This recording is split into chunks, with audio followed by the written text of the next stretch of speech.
Am I the only one getting my kicks and giggles watching these actors come out here and keep trying to grandstand for the public when all they had to do, if they had a valid case, was go make their reports and let the justice system run its course? But instead, they decided they would get together and manipulate the laws, create a public outcry, and then chastise people who don't share their same views. Yet at the end of the day, as I told some of these so-called supporters in this janky-ass R. Kelly sector, I told them that I saw these people putting so-called evidence on these social media platforms. I saw these messages that were referenced in the trial put on social media platforms, and I saw these janky-ass witnesses coming out here enabling these narratives and interfering with a federal case. But it's funny they only find it interference when it's the opposite party doing certain things. Never mind all the stuff they did in public. Never mind they're violating alleged victims' rights to privacy in putting all this bullshit out here and then sugarcoating the fact that while they out here talking about who's to blame for this and who's to blame for that, they're just as fucking guilty, because at the end of the day, I said from day one why I'm not engaging with these suspect-ass individuals in their feelings pushing propaganda, when at the end of the day, we saw how they corrupted this man's defense. As I told you, they didn't want him to have a defense. Then we seen his counsel in this docuseries with all these janky-ass people and this other pimplo-ass Negro talking about he had an invested interest in it. Make it make sense.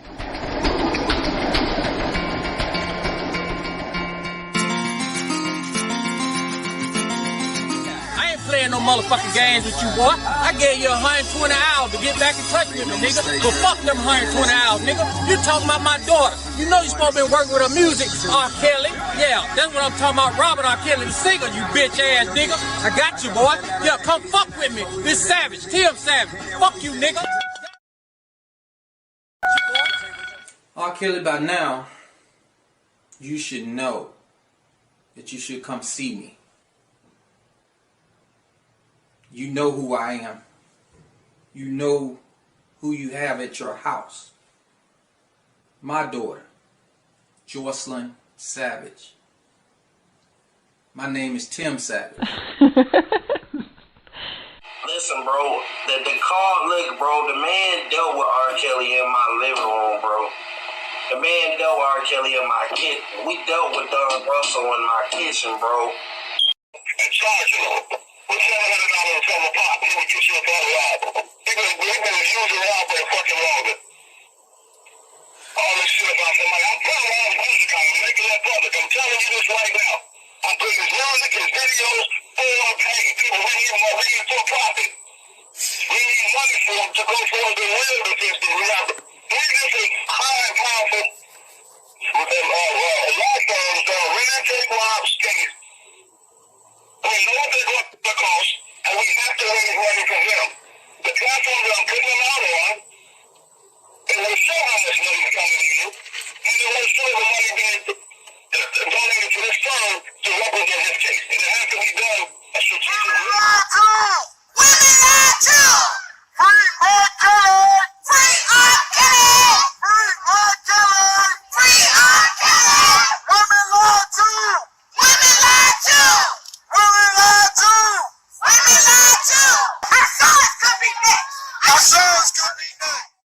Now, I made it perfectly obvious the very moment when I started to see some infiltration from all these internet opinions doing the most. And clearly my point was, if everybody was doing their research, they would see exactly where I'm going with my content instead of letting guilty people who did certain things behind the scenes come out here and have you all over the place focused on everybody but the people involved in the case.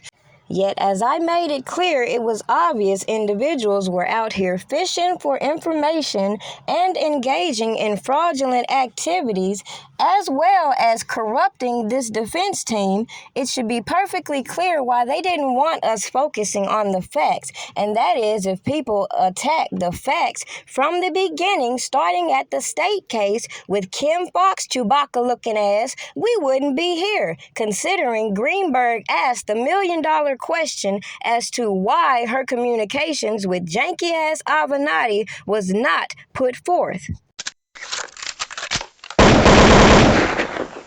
Well, Stephen Greenberg, R. Kelly's attorney, said that his client woke up with a cold or the flu this morning, and that's why he wasn't here today, but this hearing still did go on as planned. Now, Greenberg filed a motion today asking the state's attorney's office to make a request to all witnesses involved in this case to preserve all emails, texts, and social media posts. Greenberg accusing also Cook County State's Attorney Kim Foxx of having behind-the-scenes conversations with attorney Michael Avenatti, who says he represents some of the victims in this case. And R. Kelly's lawyer wants access to any and all communication coming out of Fox's office. He feels the timing of the charges filed against R. Kelly is suspicious. There's all this pressure. There was a so-called documentary, which was really just a hatchet job that was done. And then they indicted these cases. And the problem is there was this call from the prosecutor. People call, let us know what happened. And so far, from what I can tell, the only people who called all of a sudden ended up with Michael Avenatti is their lawyer.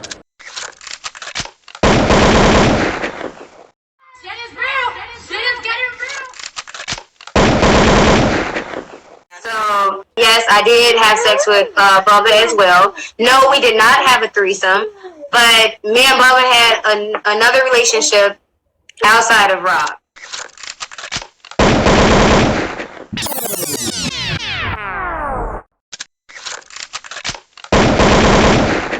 That Faith needs to get her ass checked. And that's what I'm going to do. I'm going to check her motherfucking ass. Okay, well. I pulled her mama to the side. We was in that goddamn room. And I told her mama, I said, you need to check your daughter. I got 4 hours of motherfucking audio tape and videotape. You need to check that bitch and put her where she belongs. Because her ass is like a loose cannon right now. Now people end up in boxes when they motherfucking ass like a loose cannon. Yeah, she all over the place. The mama can't control that little bitch. Well, maybe she all over the place because she lying. When it comes down to Faith, I'm skeptical about Faith. I don't know. Yeah, that bitch lying. I can let you listen to 4 hours of motherfucking tape. That bitch mama told her to go back and get some more motherfucking proof.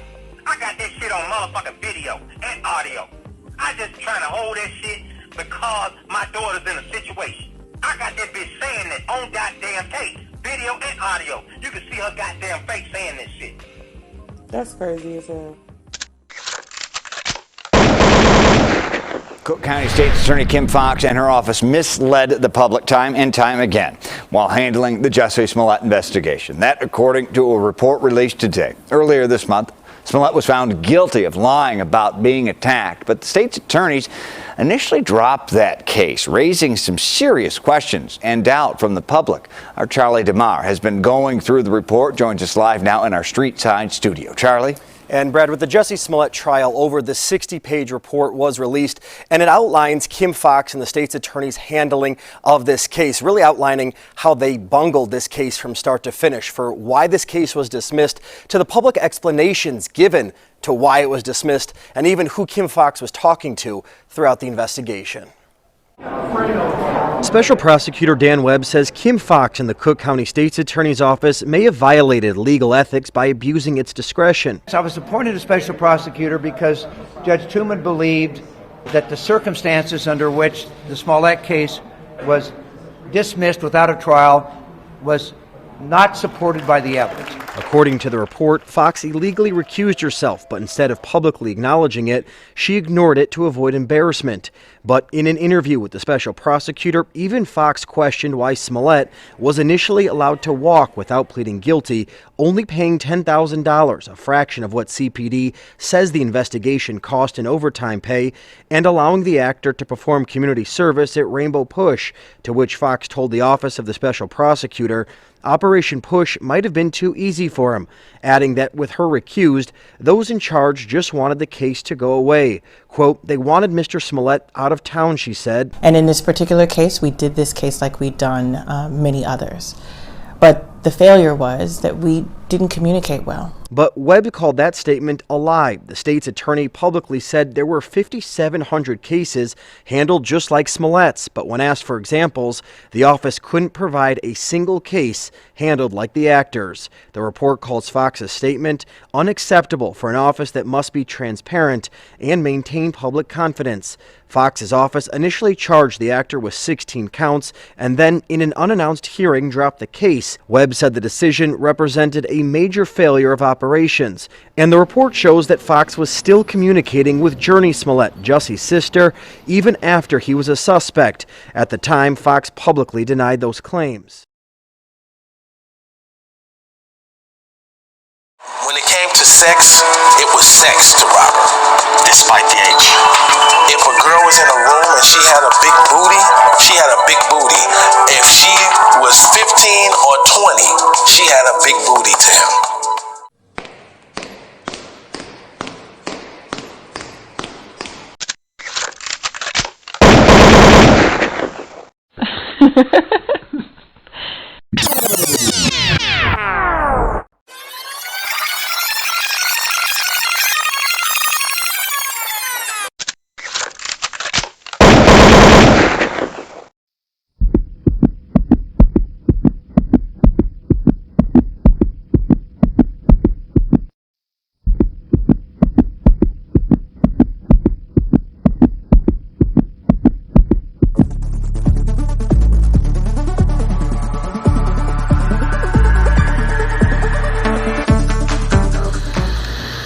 Can I with you?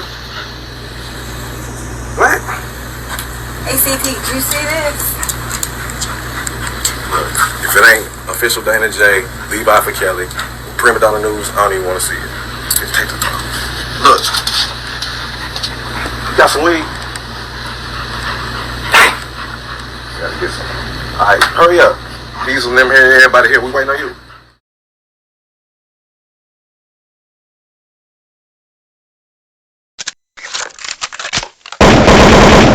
The Cook County State's Attorney is calling the allegations against R. Kelly in a Lifetime docuseries deeply disturbing, and she is asking any victims related to these allegations to come forward. What I will say is that if we are going to take these allegations seriously, it requires, this isn't one of those situations where it's just forensics. We need actual witnesses and victims to have the courage to tell their stories. This news comes as sources say the entertainer is being criminally investigated in Georgia. The investigation was launched over the past few days and is directly connected to the docuseries. R. Kelly has denied all the allegations against him.